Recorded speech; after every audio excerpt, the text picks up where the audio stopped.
Hello everyone. तो कैसे हैं आप लोग। तो आज का हमारा सेशन होगा लिटिल बिट मोटिवेशन पे होगा। तो बहुत सारे लोगों की ये प्रॉब्लम होती है कि हम अच्छा कैसे करें। मैं बहुत पढ़ता हूँ लेकिन कुछ मुझे समझ में नहीं आता है। मैं पूरी पूरी रात पढ़ता हूँ लेकिन मैं जब एग्जाम देने बैठता हूँ या मैं कुछ टेस्ट देने बैठता हूँ तो मुझे कुछ समझ में नहीं आता है। तो मैं पढ़ाई कैसे करूँ।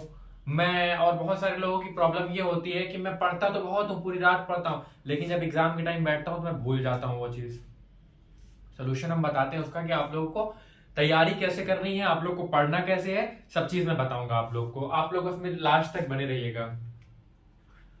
तो देखिए, दो तीन चीज होती है, बहुत इंपॉर्टेंट होती है कि हमको लोगों को करना क्या है। सबसे पहले किस चीज के लिए आप ये क्यों करना चाहते हैं, सबसे पहली चीज ये होती है ना, उसके लिए हमको पता होना चाहिए कि हमारा गोल क्या है। तो हमारा सबसे पहले एम, सबसे पहली चीज हमारी होती है एम, जिसपे हमको फोकस करना होता है। सबसे पहली चीज होती है कि हमको ये जानना होता है कि हमारा एम है क्या, हमको करना क्या है। कोई कुछ भी हो सकता है, एम बड़ा एम हो सकता है, छोटा एम हो सकता है, राह चलते एम हो सकता है। हमारा एम हो सकता है कि हम जो है हमको यूपीएससी क्लियर करना है। हमारा एम ये भी हो सकता है कि हमको हाथ को उठाना है, ये भी हमारा एम होगा। पहले हमारे दिमाग में आएगा ना कि हमको हाथ को उठाना है, उसके बाद हम हाथ को उठाएंगे ना। तो सबसे पहले जरूरी होता है कोई भी काम, छोटे से लेके बड़े काम तक को सबसे पहले अंजाम देने के लिए सबसे जरूरी होता है कि हमारा एक एम डिसाइड होना चाहिए, हमारा एक लक्ष्य डिसाइड होना चाहिए। हमको ये चीज करना है, ये चीज डिसाइड होना चाहिए कि हमको क्या करना है और कितने टाइम में करना है, ये चीज हमको डिसाइड होना चाहिए। तो जब हम लोग एम अपना बना लेंगे तो हम लोग ये देखेंगे कि उसको हम लोग उस पे हम लोग फोकस कैसे करें। एम पे हम लोग को फोकस करना चाहिए। दूसरा चीज होता है फोकस। इस एम पे हम लोग फोकस कैसे करें। एम तो बन गया, मान लीजिए हमको हमको एक हमको एक पुश करना है कोई चीज, एम तो बना लिए हैं, लेकिन फोकस करना पड़ेगा ना कि हमको उस चीज को पुश कैसे करना है। सबसे ज्यादा जरूरी तो ये है ना कि हम लोग को उसको कैसे करना है। ठीक है, फोकस में हम लोग को मतलब आता है कैसे। ठीक, कैसे, क्या,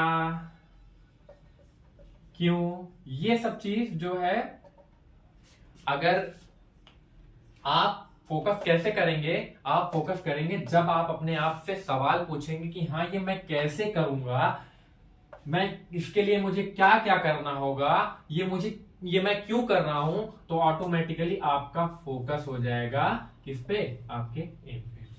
तो एम बना लिए, फोकस कर लिए कि हमको कैसे करना है, क्या करना है, क्यों करना है। अब देखिए, अब ये कैसे करना है, क्या करना है, क्यों करना है, इसके लिए आपको जो है कुछ स्ट्रेटजी बनानी पड़ेगी। स्ट्रेटजी बनानी पड़ेगी, स्ट्रेटजी बनानी पड़ेगी। स्ट्रेटजी आपकी कुछ भी हो सकती है। बहुत सारे लोग इसको टाइम टेबल नाम देते हैं, लेकिन जहां तक है सबसे टाइम टेबल फॉलो हो नहीं पाता। तो अगर स्ट्रेटजी की हम बात कर रहे हैं तो सबसे पहली चीज मेरी जो है वो आप लोग याद रखिएगा कि किसी भी काम को पूरा करना है तो कैसे करना है। ठीक है, स्ट्रेटजी बनाना है किस लिए, कि हमको वो कैसे करना है। तो कैसे करने के लिए सबसे पहली चीज होती है प्लानिंग। प्लानिंग करना है कि हम लोग को ये कैसे करना है। मान लीजिए अब हमको जाना है, यहां से लखनऊ जाना है, तो हम लोग को लखनऊ जाने के लिए तो प्लानिंग करना पड़ेगा ना कि हाँ हम ऐसे जाएंगे, फिर ऐसे जाएंगे, फिर ऐसे जाएंगे, हमको वहां गाड़ी मिलेगी, हम वहां से वहां पहुंच जाएंगे, लखनऊ पहुंच जाएंगे। प्लानिंग ही नहीं करेंगे तो हम लोग कहाँ निकल जाएंगे। हम लोग जाना है लखनऊ तो पहुंच जाएंगे सीतापुर, जाहिर सी बात है। तो सबसे पहली चीज होती है प्लानिंग।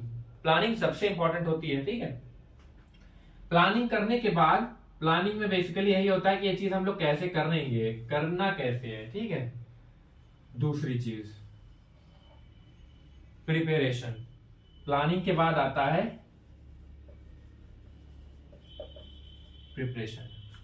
प्रिपरेशन क्या होता है, अब वो जो हम लोग प्लान किए हैं, मान लो हमने प्लान किया है कि हमको जो है आज दिन भर में 1 यूनिट पढ़ाई करनी है। तो अगर हम लोग को 1 यूनिट पढ़ाई करनी है, ये चीज हमने प्लान किया है, तो हम लोग प्रिपरेशन करेंगे ना, तैयारी करेंगे ना उस चीज की।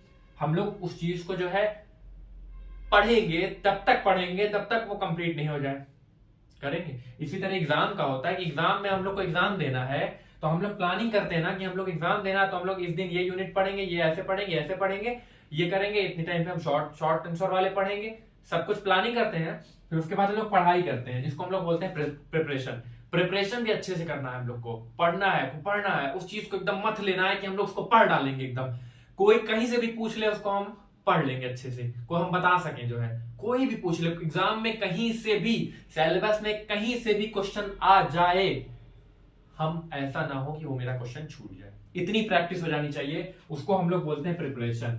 इसमें प्रैक्टिस वैक्टिस भी आता है, प्रैक्टिस जम के होनी चाहिए जिसको हम लोग प्रिपरेशन बोलते हैं। फिर तीसरी बात आती है प्रेजेंटेशन। प्रेजेंटेशन क्या होता है? प्रेजेंटेशन का मतलब ये होता है कि हम लोग कुछ प्लान किए थे, फिर उसको हम लोग प्रिपेयर किए, अब उसको हम लोग किसी के सामने प्रेजेंट करें, कॉपी पे प्रेजेंट करें, जो एग्जाम कॉपी है उस पर प्रेजेंट करें। कहीं ना कहीं प्रेजेंटेशन बहुत इंपॉर्टेंट हो जाता है। मान लीजिए आप प्लानिंग कर लिए, ठीक, आप प्रिपरेशन भी कर लिए, अच्छे से किए, दिन रात घोट डाले, आपसे अच्छा कोई नहीं पढ़ा होगा, लेकिन आप प्रेजेंटेशन में कहीं ना कहीं फेल हो गए, अगर आप उसमें अच्छे से लिख नहीं पाए, आप उसमें अपना जितना आपको तैयार था आप उसको अगर उतार नहीं पाए, तब जो सामने बैठा है एग्जाम, जो कॉपी चेक कर रहा है इवेलुएटर, उसका क्या होगा? उसके दिमाग में ये नहीं होगा कि हाँ आपने बहुत मेहनत करी, आपको वो पहचानता जानता कुछ नहीं होगा, बट आप जो कॉपी में प्रेजेंट किए होंगे उससे आपकी पहचान होगी कि हाँ आप कैसे हैं। पहला दूसरा पेज खोलेगा वो तो पता चल जाएगा कि हाँ ये प्रेजेंटेशन ये कैसा है, पढ़ने में कैसा है, क्या है। डजेंट मैटर कि आप पढ़ाई किए हो सीरियसली, लेकिन अगर आप प्रेजेंट नहीं कर पाए तो आप एग्जामिनर को नहीं लुभा पाएंगे। समझ में आ रही मेरी बात?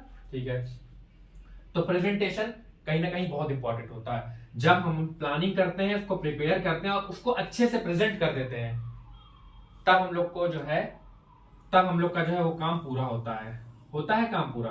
ठीक, अब देखिए एक चीज और होता है, ये हम लोग के प्लानिंग करते टाइम, प्रिपरेशन करते टाइम और प्रेजेंटेशन देते टाइम कुछ प्रॉब्लम्स आ जाती हैं, कुछ चैलेंजेस, प्रॉब्लम्स तो नहीं कहेंगे बेसिकली, क्योंकि अगर आप पढ़ाई कर रहे हैं और आप डे बाय डे सीख रहे हैं कुछ, तो उसको आप लोग प्रॉब्लम नहीं बोल सकते। प्रॉब्लम नहीं है, वो चैलेंज है आपके लिए, और वो आप चैलेंज को एक्सेप्ट करना है, आपको एक्सेप्ट करके उसको फेस करना है। तो जब कोई चैलेंज आपको मिल जाए, ये तीनों करते टाइम आपको कोई चैलेंज मिलता है, कोई चैलेंज आता है आपको, तो उसको कैसे क्या करना है। यहां पे तो हम ट्रिपल पी बताए हैं आपको, यहां पे रोल आता है ट्रिपल एफ का। ट्रिपल एफ क्या होता है? सबसे पहले उस चैलेंज से दूर नहीं भागना है, सबसे पहले उस चैलेंज को आपको फेस करना है। समझ में आया? चैलेंज को पहले फेस करें कि हाँ एक्सेप्ट करिए आपकी, हाँ चैलेंज आया है, सारे इंसानों को आता है, आपको अकेले नहीं आया है। ठीक है, तो आप उस चीज को फेस करिए, ठीक है, फिर उस चैलेंज को फिक्स करने की कोशिश करिए कि हाँ ये कैसे सही होगा। ठीक है, और फिक्स करने के बाद फिनिश कर दीजिए। फेस करिए, फिक्स करिए, फिनिश करिए, आपका चैलेंज भी खत्म। प्लानिंग, प्रिपरेशन, प्रेजेंटेशन में कुछ भी आए, कहीं से भी आए, आप फेस करिए, फिक्स करिए, फिनिश करिए। कोई चैलेंज आए, कोई चैलेंज को फिनिश करना, कोई फिक्स करना कोई बहुत बड़ी बात नहीं होती है। आप अगर दिमाग लगाएंगे तो आप फिनिश कर सकते हैं। अब देखिए एक चीज और होता है कि आपको जो है मेहनत करना है। मेहनत करना क्या है? मेहनत का मतलब ये नहीं होता कि आप जानते हैं क्या होता है कि बहुत सारे लोग समझते हैं मेहनत का मतलब यह है 24 घंटे किताब में घुसे रहो एकदम, लेकिन ऐसा नहीं कि 24 घंटे किताब में घुसे रहोगे तुम्हारे में। आप अपना 100% दीजिए, आप कोशिश करिए आप अपना 100% दे। एक चीज और सुन लीजिएगा, आप अगर अपना 100% दे रहे हैं, आपको कभी ये फील नहीं होगा कि आप बहुत मेहनत कर रहे हैं। आपको हमेशा ये लगेगा कि अरे हमसे कहीं कुछ ना कुछ तो रह गई है कमी, हम कुछ ना कुछ तो छोड़ दिए हैं। जब आप अपना 100% देंगे तो आपके दिमाग में ये रहेगा हमसे कुछ ना कुछ तो छूट रहा है। ये 100% साइकोलॉजी कहता है कि वो आपके दिमाग में रहेगा कि हमारा कुछ ना कुछ तो छूट रहा है। फिर भी आप देते रहिए, लगातार कंटिन्यूअसली करते रहिए, तो आप 100% भी अपना दे सकेंगे। और आप जिस दिन अपना 100% देना सीख जाएंगे, उस दिन आपके लिए कोई भी एम, कोई भी गोल अचीव करने में आपको कोई मुश्किल नहीं होगी। याद रखिएगा कि कभी भी जो है गिव अप मत करिएगा, क्योंकि अगर कोई बड़ी चीज आनी होती है लाइफ में तो वो थोड़ा सा टाइम लेती है। अब आसान सी चीज होनी है तो कहां टाइम लगेगा। और दूसरी चीज ये है कि आज जब आपका ये टाइम है, planning, preparation, presentation, 100% focus, um, जब आप ये सब कर रहे हैं, किस चीज के लिए आप कर रहे हैं? आप रिजल्ट के लिए कर रहे हैं कि नहीं? हाँ, आप रिजल्ट के लिए कर रहे हैं। तो रिजल्ट तो एक दिन में आता नहीं है, थोड़ा टाइम लगता है ना। जो आप मेहनत कर रहे हैं वो आपको आपके रिजल्ट में दिखाई देगा। आज आपकी ये अपॉर्चुनिटी है कि आपका जो फ्यूचर है, जो आप कल चाहते हैं, आप जो रिजल्ट चाहते हैं, वो आप उसको बना सकें।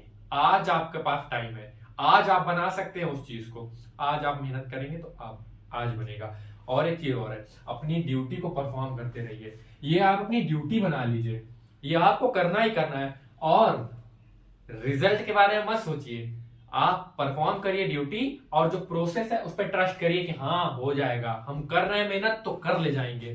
ठीक है, आप मत सोचिए रिजल्ट के बारे में। और अगर आप उसको कोई चीज सपना देख रहे हैं, ड्रीम कर रहे हैं, तो आप उसको अचीव कर सकते हैं। तो वही है, करते रहिए। और जो है जानते हैं क्या करते हैं, क्यों डरे कि जिंदगी में क्या होगा? अरे कुछ नहीं होगा तो तजुर्बा होगा।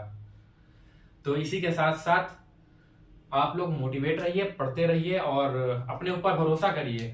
फर्म डिटर्मिनेशन होना चाहिए, दृढ़ निश्चय होना चाहिए कि I can do it, I can do it, if I can dream it, I can do it. और पता है, कोई चीज इम्पॉसिबल नहीं होती है, nothing is impossible. The word impossible says that I am possible. अगर इम्पॉसिबल लिखना होगा तो हम आप दिखा देते हैं, सॉरी। अगर इम्पॉसिबल लिखना है तो हम लोग क्या लिखेंगे? इम्पॉसिबल का क्या मतलब हुआ? I am possible. जो वर्ड अपने आप को खुद कह रहा है कि मैं पॉसिबल हूं, वो इम्पॉसिबल कैसे हो सकता है? तो बेस्ट ऑफ लक, पढ़ते रहिए और अच्छा स्कोर करिए और अच्छी जगह लगिए। और चैनल को सब्सक्राइब कर दीजिएगा, बेल आइकन को भी दबा दीजिएगा, क्योंकि कहीं कहीं अपने मतलब की बात भी करनी चाहिए ना। तो बेल आइकन को दबा दीजिएगा, सब्सक्राइब कर देगा, शेयर कर दीजिएगा, क्योंकि मेरी नई जर्नी स्टार्ट हुई है। Thank you.